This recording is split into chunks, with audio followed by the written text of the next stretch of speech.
Well, good afternoon to everyone on the West Coast.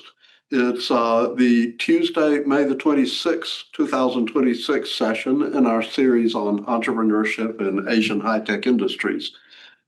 I want to thank, first of all, the member companies of the U.S. Asia Technology Management Center, because without their support, we could not put this program on or any of our other programs. So please take a look at the list of companies that we have on the in the flyers around when we have the refreshments outside, and also you can see them on the Zoom meeting before the action begins. I also want to say a special thanks to Ms. Clara Yunjin Chang, who was the person who introduced our speaker to me today. Clara has spoken for us a number of times on the entrepreneurship system in Korea. She was the manager of the Google supported K Startup Incubator when I knew her. And since then, she has gone on to become a serial entrepreneur. So delighted that Clara would be kind enough to introduce our speaker today, who is Mr. Victor Ching, the founder and CEO of Miso. Yes. And Miso is an online home service platform that has scaled up remarkably well. It's very hard in that particular business line. He was previously chief product officer at what's called Delivery Hero in the Korea version of an international food delivery platform that had, subsidiaries in a number of countries.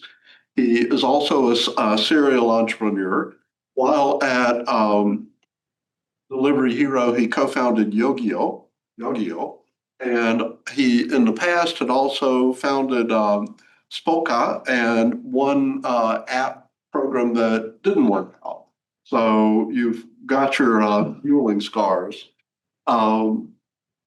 Your undergrad degree was from University of Illinois at Champaign-Urbana, and you also went to Punahou High School in Hawaii, right? Yes. Yeah.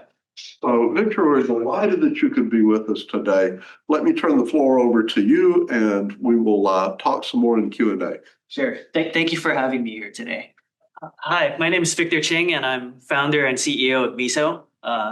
As Dr. Dasher mentioned, Miso is a home services marketplace based in South Korea. We started in 2016 with one service, and that was cleaning services.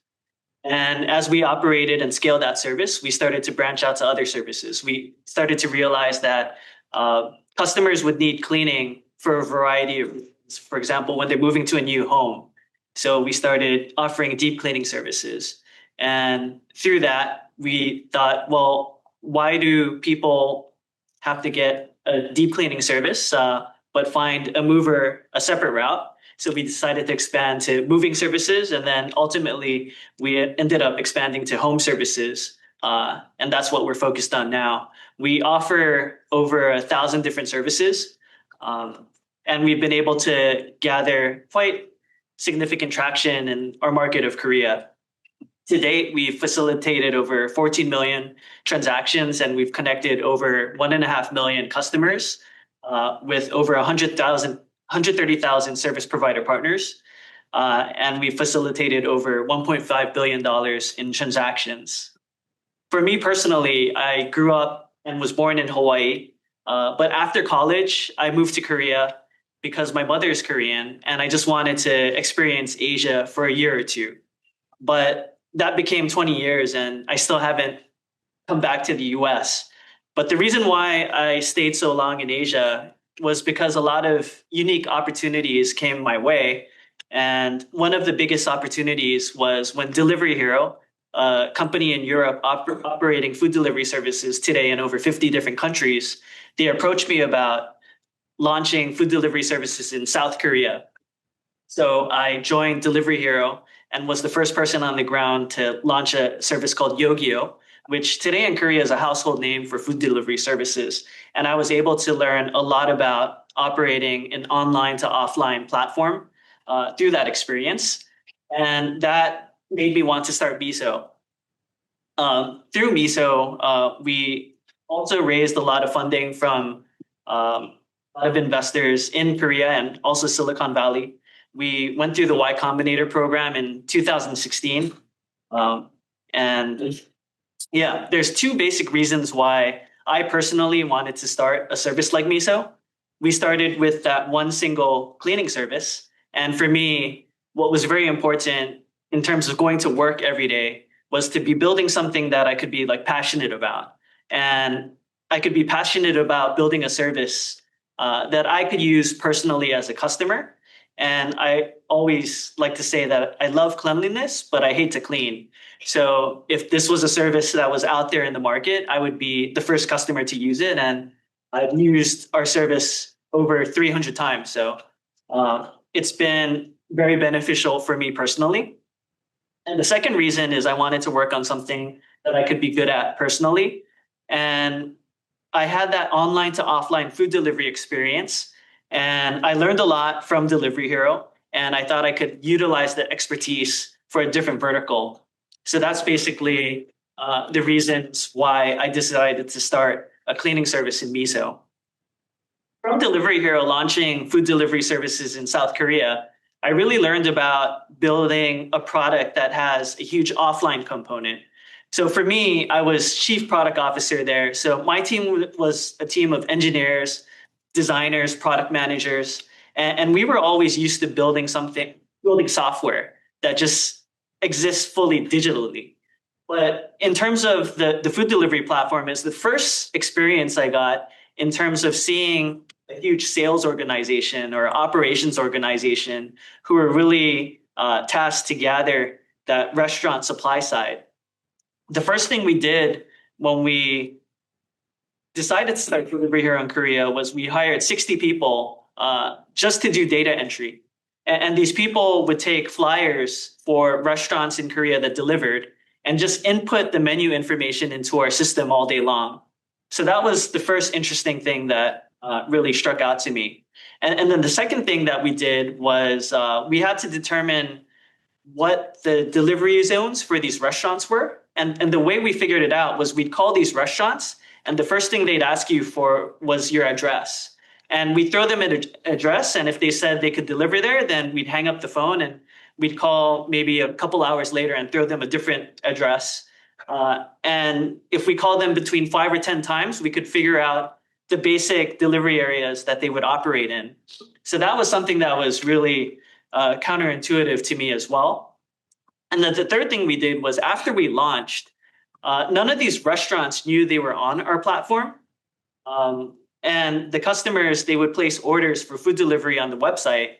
And when the order would come in, we had a bunch of agents sitting in our office and they'd phone in the delivery order to the restaurants. And we'd have to operate the service 365 days a year from 10 a.m. to 4 a.m.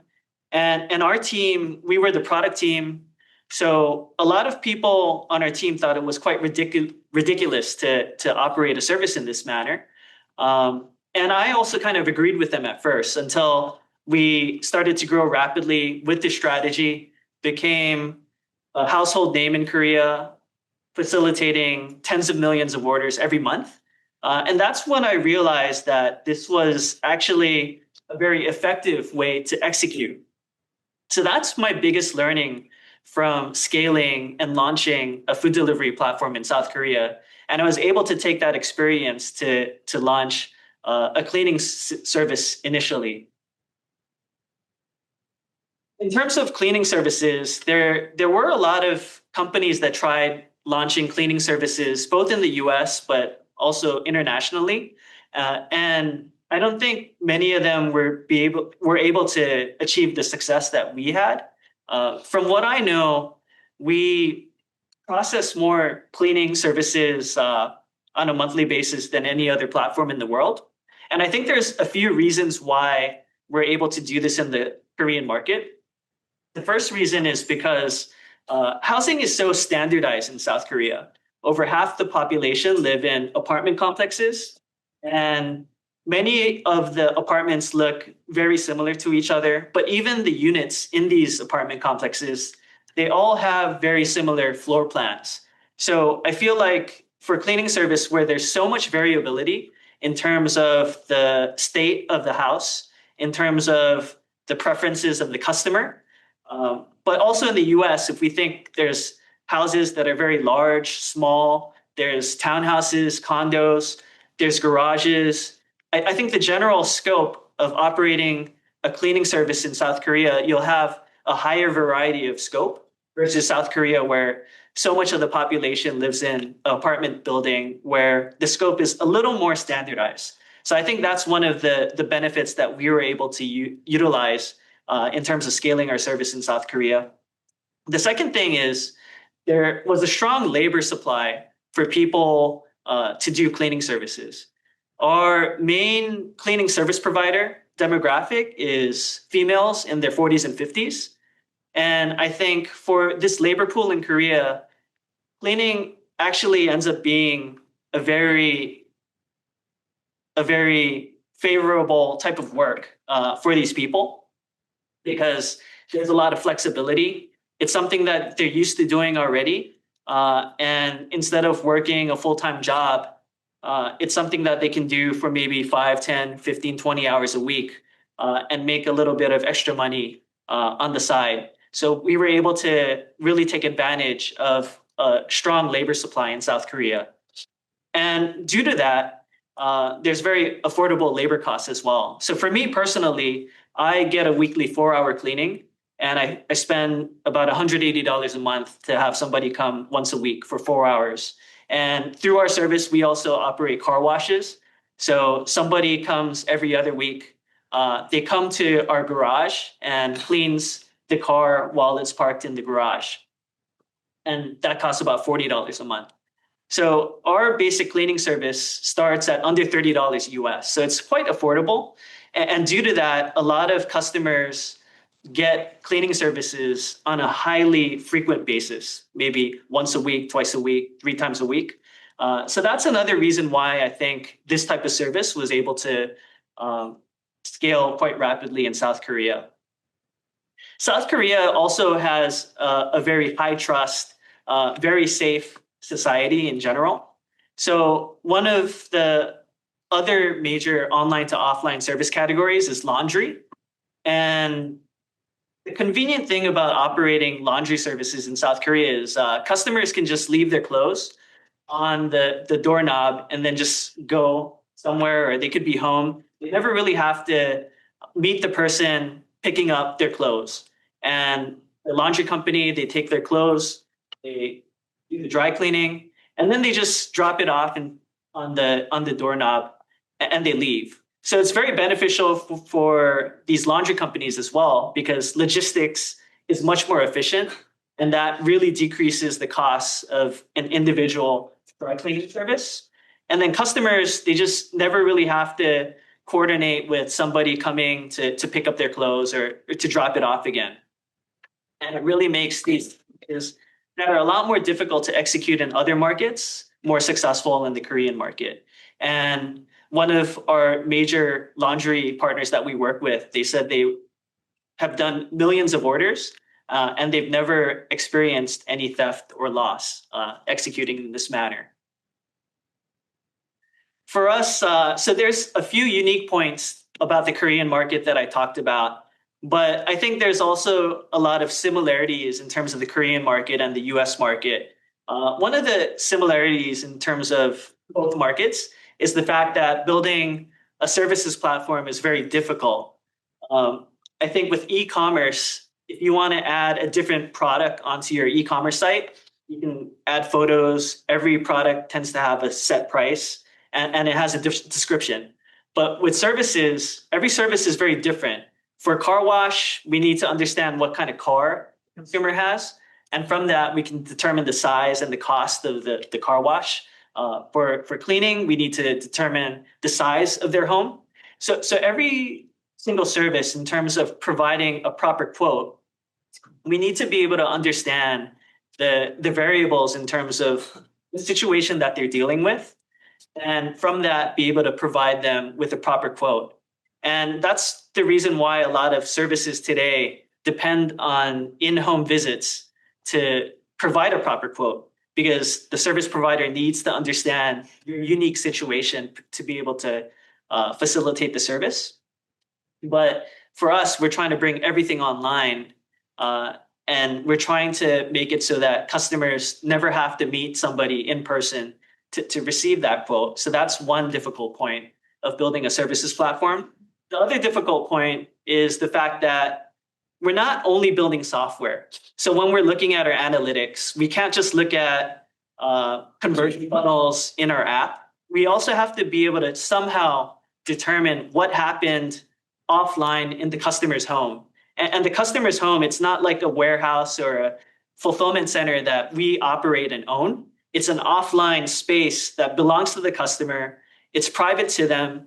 And we still have to kind of figure out whether the service was delivered, whether it was delivered well, and learn from those experiences to be able to build a better customer experience. So that's another component that makes services very difficult. In terms of online commerce platforms, we've seen e-commerce platforms really become successful. In the US, you have Amazon. In Korea, there's a similar service called Coupang. And these commerce platforms, what they really focused on was expanding selection. And that's something that we've really focused on in the recent years. So we started with cleaning, we expanded to moving services, but now we operate over 1,000 different services. And the main reason we did that is because it's not that often that you need to use a single service. For example, a plumber, you might have to call a plumber once in a while, maybe once every few years, if that. So it's very hard to build a platform that only does one service. But if we could have a platform that offers every single service, whether it's a plumber or a cleaner, appliance installation, or finding somebody to teach you Pilates, then customers, they understand whenever they need the help of a person, they can just open the Miso app and get it done. So that's something that we really focused in recent years. And we went from a cleaning platform to a home services platform. And recently we expanded to, you can find a personal trainer. We've seen a lot of demand for voice data for AI training in Korean. So you could request somebody to provide a recording of your conversation in Korean. So it's a very wide variety of services that we operate today. We basically think of services of needing the help of a person. Whenever you need help, or whenever you're willing to provide help and earn money for doing that, then you can use the Miso platform. And we've been able to see this strategy really succeed and really boost our platform, because it turns out a lot of these services are cross-sold like between each other. For example, with moving services, when somebody needs to move to a new home, they need to find a mover. They might get a deep clean. They might want to install new curtains and drapes, install something or repair something. So now we're able to provide all of these services just by opening one app. So that's been very successful for us. But we also figured out that moving is the largest purchase point for new furniture and appliances. So we also offer appliance rentals. So you could rent a purifier, water purifier, and a variety of other things. So expanding our service portfolio has been very effective for us at Miso. And now with AI, we think it's a very interesting point in time for our company as well, because we think AI could be the why now for services. We've seen commerce, we've seen transportation, mobility, we've seen all of these sectors move online. But in the US and in Korea, we still don't have a household name for services where if you need the help of somebody to fix your air conditioner or something, not every consumer can automatically think of Thumbtack or Miso. And we think AI is kind of the time period that will bring that to reality. One of the recent examples of how we integrate AI into our service is for determining service scope. So for example, if you want to get your air conditioner repaired or serviced, you can just take a photo of the air conditioner and we realize what model you have and give you pricing from that, and then you can make a proper booking. You can take a photo of your clog sink and it could give you DIY instructions on how to fix it yourself, or we can connect you automatically to a plumber and give you pricing, instant booking. So it's been very interesting time for our service as well. And yeah, our long-term vision is to make booking services as easy as buying products online. And yeah, that's a basic introduction of our company, Miso. And yeah, it was very nice to share a little bit of our company today. So that's fantastic. Thank you, Victor. Have a seat. Let me ask one or two questions, and then we'll open it to the floor. I've already got a couple of questions on Zoom that we'll go to also. So I'm going to go with a history question first. It's not easy to get into YC. What do you think it was about your particular proposal to them that made them let you into the cohort? Yeah, so we were actually the first Korean company that focused only on the Korean market to get into YC at the time, maybe still today. Yeah. I asked the group partner who was the person who did our interview, and basically they said they evaluate every entrepreneur on in the same lens, and it's whether this person can build a billion-dollar company, and they thought we could do it. Okay. No, that's very simple. But then building a billion-dollar company in this kind of line, you were very clever in, starting out with the cleaning service because that is something that people need regularly. And then, expanding from there into things that happen once in a while, but are actually much more critical for people. Mhm. Something breaks, you really don't know what to do with it. Sure. How are you able to evaluate the people who are potential service providers? Yeah, so that's actually a very interesting topic. When we started with home cleaning, our thesis was that we'd have to launch training centers to train these people. But myself and my other two co-founders, we thought we had no business training people how to clean. So our plan was to take people working in this sector who already knew how to do their job. And we started to connect them with customers, and then we would get feedback from customers as to their satisfaction.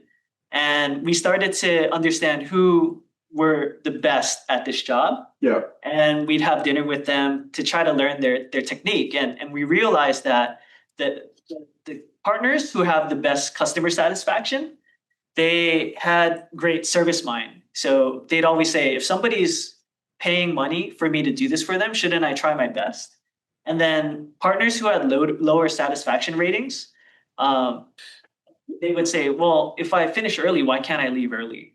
Yes. So it was not really an issue of some people having a specific know-how on how to clean. It was most about self-motivation, which was very surprising to us. So even when we started to launch cleaning centers after we had gotten a little bigger, we found that they were not effective for increasing customer satisfaction. Okay. So our biggest component for increasing customer satisfaction is for giving partners motivation to do a better job in terms of incentives. So we have bonus systems, we have tier systems that they can earn more money or earn more benefits when they do a better job for customers. And you get that from reviews from the customers? Is that a big component of, everybody else who's a service provider has like a 4.9 or whatever? Yeah. Reviews, if there's a claim that comes into customer support, then that's a very bad signal. So we have a lot of different data points, but reviews is definitely a major component. Okay. And so how do you handle the possibility of bad behavior? Either somebody really, doing something like stealing something from somebody's house, or somebody writing an unnecessarily bad review just because they're in a bad mood or something. Yeah, well, it's I guess with so many services, anything that can go wrong. Probably does, at some point. Especially as you scale up. Sure, yes. So we've dealt with a lot of issues. I think the first thing is we have a very good team that does crisis management. And it's very people based because our customers are people, our partners are people, and if something negative happens, it's very emotional. And just having people on our team that are able to uh, deal with these issues in a very personable manner is really the key to solving them.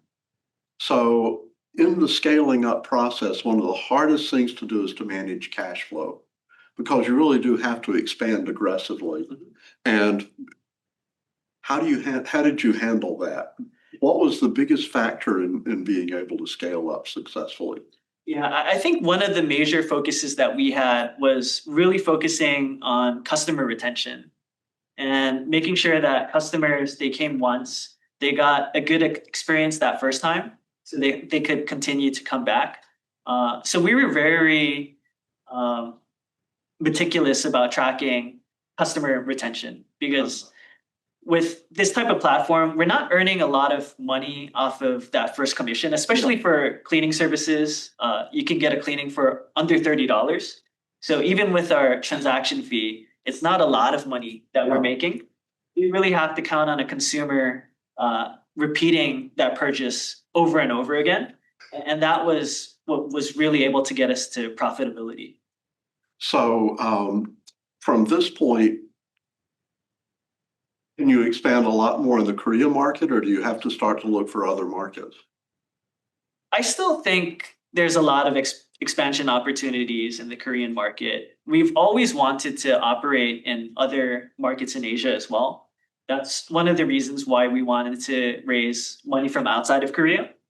But up until now, we've always decided if we have an extra $1 million to invest somewhere, it really makes the most sense to invest that in the Korean market to grow our business even bigger.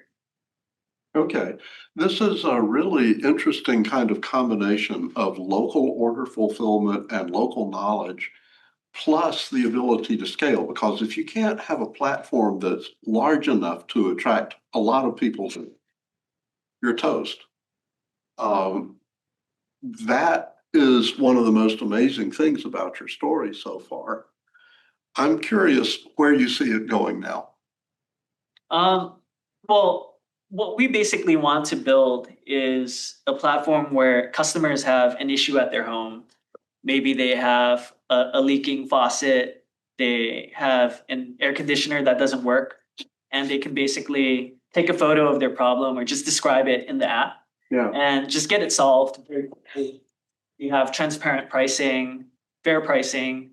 Uh, we're always in the middle of the transaction, so you don't have to worry about problems arising in a major manner. You always have somebody to help.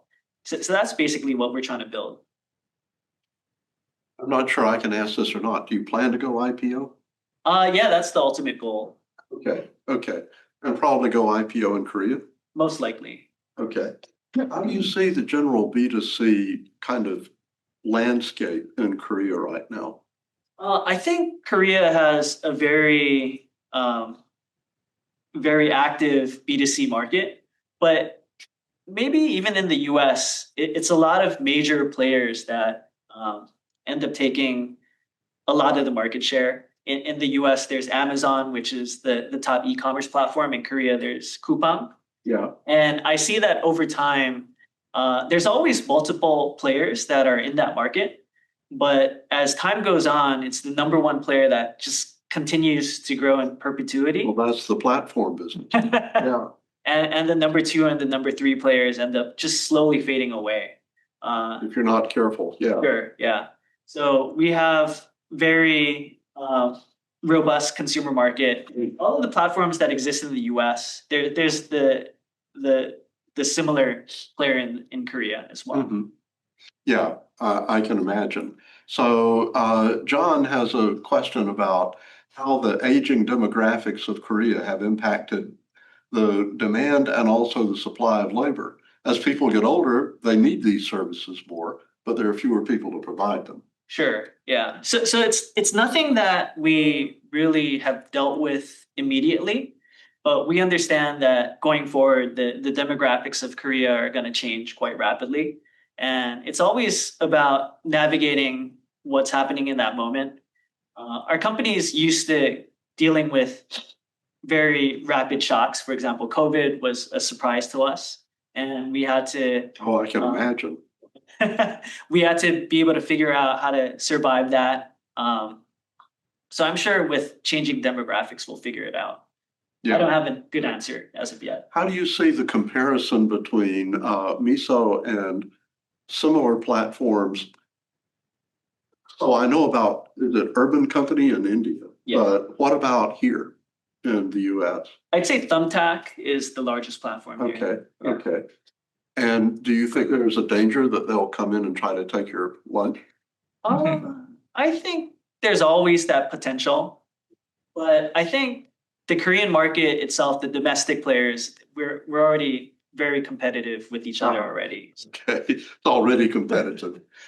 Okay, so why don't we open the floor to questions from the floor? Go ahead. It's interesting, as you were talking, I was thinking about Uber and Lyft, because I think you guys are basically trying to be the Uber of house cleaning and Sure. home services. And it said, Uber just had to raise a ton of capital to get into a ton of markets, dominate, lower the price by offering discounts to their customers, to beat Lyft and Sidecar, which is no longer here. Sure. And they had a very, winner take all, attitude that was Calnix, modus operandi.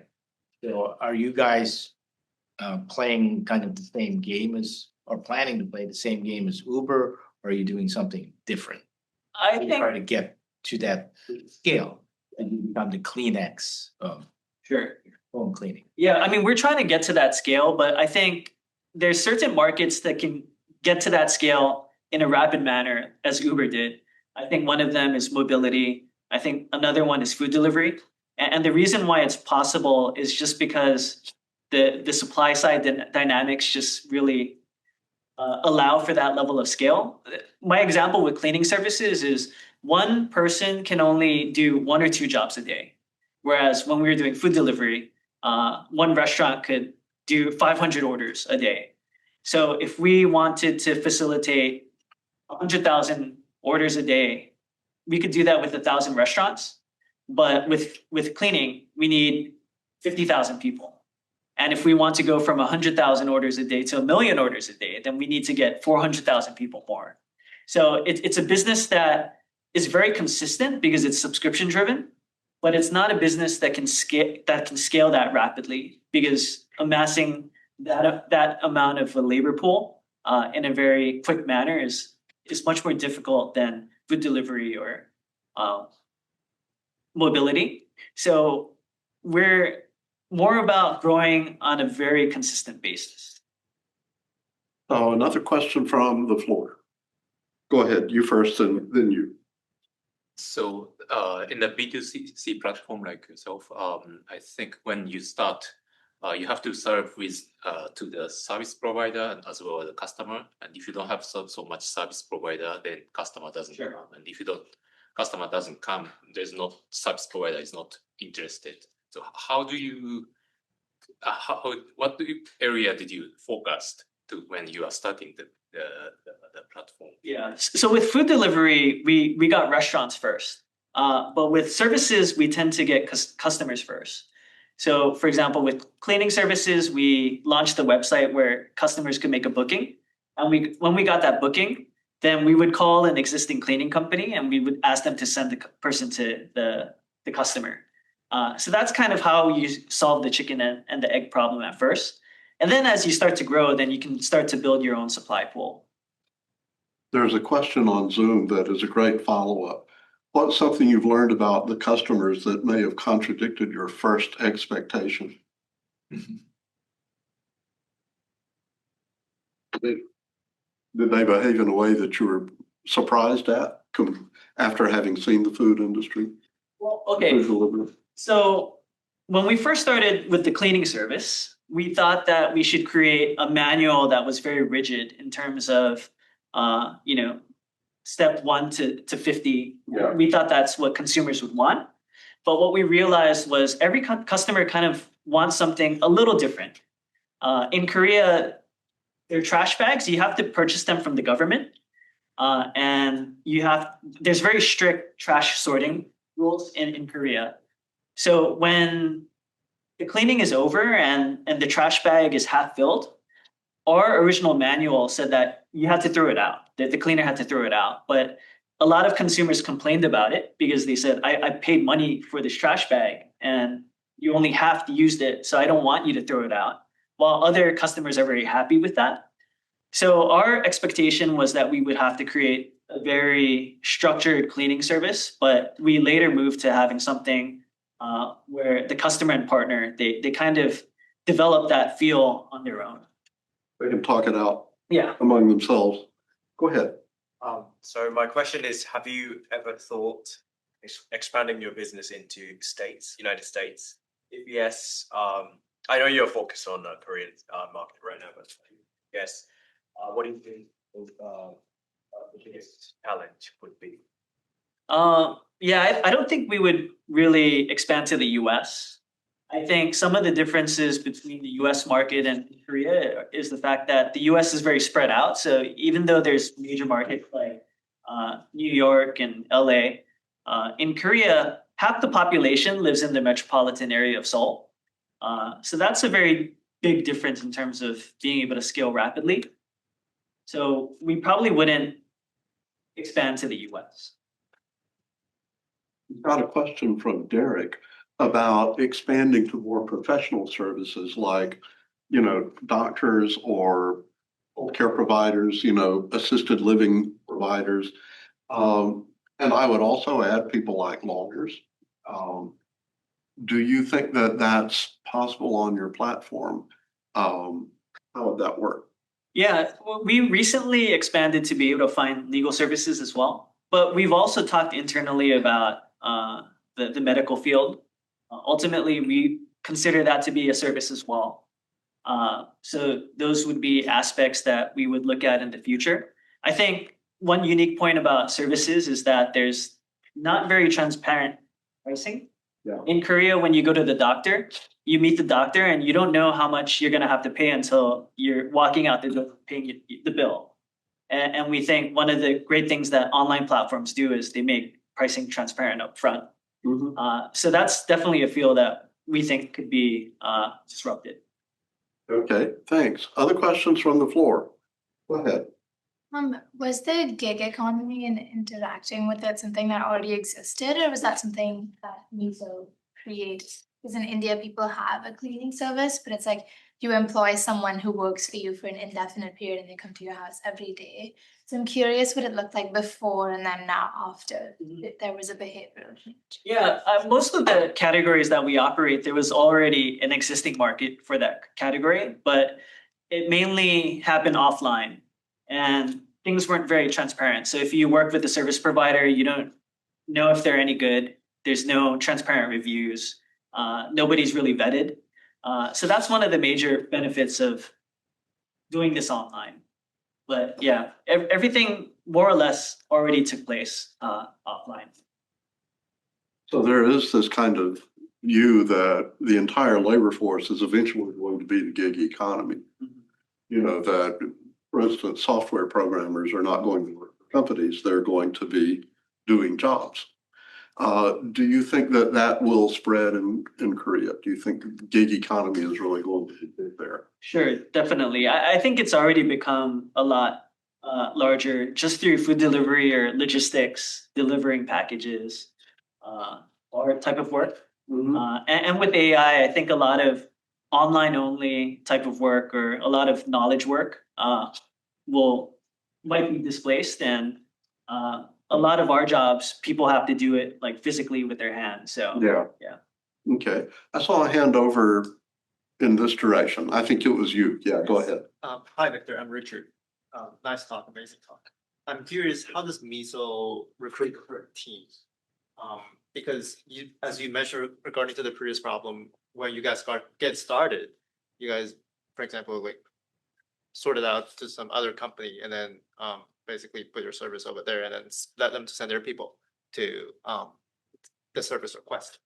But when it gets larger, do you guys recruit your own people? And if yes, how do you guys enforce quality control? Because as far as I know, all service providers have to provide a set of rules. For example, I have to clean to this degree, to that extent.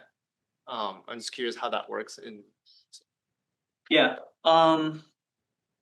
It depends on the service. So for a service like moving services, most of the companies doing moving services have a license and they're advertising their business already. So we can search online and just crawl all of the moving companies, and then we can do outbound sales to be able to onboard them onto the platform.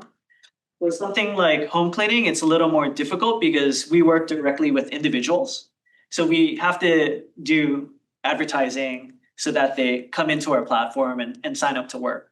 So it depends on the type of service. But most of the businesses that we work for, they already have a listing on, they're already advertising, so we could find them quite easily. I see, so it's more like an intermediate platform. Yes. Yes, thank you. Yeah, thanks. That was a really, really insightful talk and a bit of a pitch. You talked a lot about your successes scaling, right? I think something would be really interesting to hear about is what were your challenges with all of this scaling up? I'm sure there were challenges along the way, and it would be really interesting to hear about them. Sure.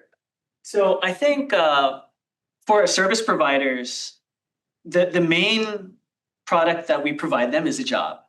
And for our customers, we provide them with somebody able to help them solve their problem. And platforms like ours get more powerful through network effects, and you need to have a lot of volume. But before you have that volume, it's really hard to work with service providers. One example for moving services is that we noticed a lot of the customer complaints came from the fact that moving providers, they would ask customers to buy them lunch during the move. So the customer might be very satisfied with the actual service that took place, but by them saying, "Oh, what are you guys gonna buy us for lunch today?"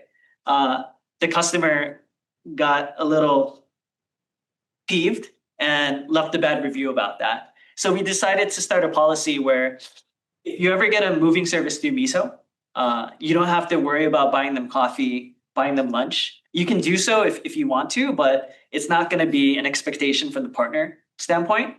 And we had to work with partners to be able to agree with this. But when we didn't have a lot of volume, partners wouldn't really want to be very cooperative because it's, well, why do we have to listen to you guys? But as we grow and scale and more volume is going their way from our platform, then we can do a lot of interesting things together. So there's a follow-up question from Joe online. Was there a point when things were really not going as you planned in Miso? And if so, how did you tackle it? What about the risks that you have to take, the decision-making behind that? Well, I think when we first started, we were very lucky with the one service cleaning from the sense that we were able to grow month over month, every month for the first 36 to 48 months. But then we ran into February of 2020, which is when COVID started. Yeah. And back then, Miso was a one service company. All we operated was home cleaning. And with COVID, people didn't want strangers coming into their home. People didn't want to go out to go into other people's homes. So that actually shut down. Did the government kind of like say you can't do this? Luckily, it didn't totally shut down, but our revenue dropped by about 40%, immediately. So that's what really accelerated our expansion to other services. We realized that people still had to move during the COVID era. So we expanded to moving services. And through that, we were able to become profitable, actually. So that was the biggest obstacle we've had to overcome to date. Did you have a trouble worrying about running off your runway, or were you able to keep this within the kind of fundraising? Sure, yeah. So we raised their seed in 2016, and then we raised their Series A in 2018. And our plan was to 3x and raise our Series B in 2020. Uh-huh. So it was pretty bad timing because we were towards the end of. Before you raised Series B. Yeah. Luckily, we were able to actually 3x the metrics before COVID. So our existing investors were very happy with the progress. So we went back to them. We said, we're not in good shape right now, but this is not because we did anything wrong. If you'd be able to help us out, we'd appreciate it. And they stepped up to help us. So that was very good. But the issue was when COVID started to last a little longer than we originally thought it would. We decided we can't continue to go back to our investors, so we probably have to figure out a way to become profitable. So we set a 6-month plan to make it happen, and we succeeded. So wow. Yeah. Okay. Sure, you had a question. Yes, welcome for the button blue. Oh, Yes, I'm interested in your future plans to go outside of Korea. What is the first country or region that you would want to try? And also, what is a country that might be a more distant target that could potentially be much more profitable for you? yeah, I basically know almost every company in our space in Southeast Asia, Japan, and we've done a lot of diligence When on. you say no, you mean north. You actually know the people. I've pretty much met the Met founders most as well, everybody. and Okay. had talks, and Yeah. we bring up the fact that maybe there's a chance to work together someday. And we've done deeper diligence on the Vietnamese and Indonesian market, but ultimately we've decided not to go towards those markets. With Indonesia, having somebody help you clean is very common for a certain demographic, but a lot of the consumers, they have live-in maids. So it's very different from our service where you're booking a one-off. So that's one reason why we didn't want to go into Indonesia just yet. I think right now the next market we look at is either Japan or Taiwan. And a lot of it is just because of the purchasing power of the consumer there. Okay. Have you considered further south towards Australia or New Zealand? No, not quite. Further down the road. Sure. I think my personal dream is for Miso to continue to grow long after I'm not working on it. And I'm sure the company or whoever is working on it will continue to look at future opportunities. And that's always a possibility. So really, volume is the only way you can increase revenue. It's really not possible to find some services that would have a much higher fee that you can charge. Well, one of the service categories that we expanded into was internet and cable sign up. Okay. So you can sign up to one of the telecom companies Yeah. for internet and cable TV service through our platform. And it's one of the major services that. And then somebody comes out and actually installs it and makes it work. Yeah. Okay. And that the average commission we get is maybe $300 or so. So it's quite high margin. Okay. All right. Other questions from the floor? Go ahead. I just had a question. Did you speak up, please? Did you ever consider hiring cleaners and like service workers under the Miso brand and yourself becoming essentially like the employers and service providers? Sure. So we've looked into hiring people. We've done some tests just to see if we could build more stable supply in that manner. We've also thought about creating our own franchise moving companies. We haven't done it today because if we built out our own fleet of moving teams, then we'd be competing with our other partners on the platform. So that's the major reason why we haven't done anything that yet. So I'm curious if going back to food delivery is something that Miso might do, especially in regard to, say, catering services, that kind of thing. You can hire like a chef to come to your home. Yeah. So that's one of the Well, services. that's you already provide that. Yeah. Okay. But would we go towards the DoorDash type of food delivery service? I think that market already is very hyper competitive in Korea. Okay. So it'd be pretty difficult, I would think. Okay. Other questions from the floor? Thank you for the talk. Also, congratulations for the successful business. I think to scale up is a challenge, but to start the business may be even more challenging. So I'm curious to know, how did you get your first customer to use your platform? And also, what is your pricing strategy? Yeah, to get the first customer, we just launched with a website where customers could book a cleaning, and we built it very quickly. We just ran search ads for cleaning services, but we didn't have a lot of budget to spend. So we could only get our ad shown in very low desirable like regions in Korea. But yeah, we were able to vet that the demand was there from the start, and we were able to like tap into it. So Did you use much influencer advertising? No, Social media? Or? not that much. I don't think in 2016, I mean, influencers were a thing, but it's not like it was today. Yeah. Okay. And in terms of pricing, we want it to be as accessible as possible, but also to provide a fair wage for partners. So it's always a very difficult balancing act. Okay. Go ahead.